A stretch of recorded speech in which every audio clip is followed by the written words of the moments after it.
sekarang posisi di Fintech masih ngesip karena dalam beberapa hari ini kita ini memang ada gangguan di segi teknik termasuk di Fintech, karena untuk hari ini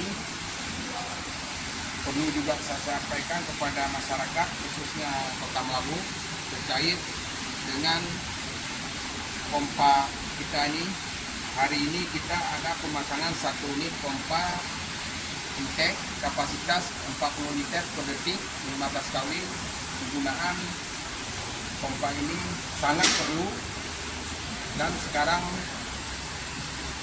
saya posisi di Desa Pasir Masjid, Kecamatan Merebo, dan kegunaan pompa ini untuk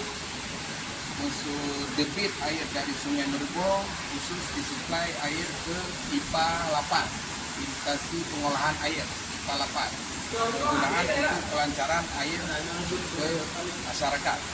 Dan saya sampaikan kepada kawan-kawan, kita tetap semangat bekerja sesuai dengan harapan masyarakat, kepercayaan sama kita. Dan itu aja yang perlu saya sampaikan terkait ini. Mungkin insya Allah sore ini debit air dari Palapan ke debit air dari intake pengolahan Pasir Masjid ke Palapan mungkin hari ini sudah normal kembali seperti biasa. Sekian dan terima kasih.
Ada utang itu dong. Ada. Ya. Kamu ada yang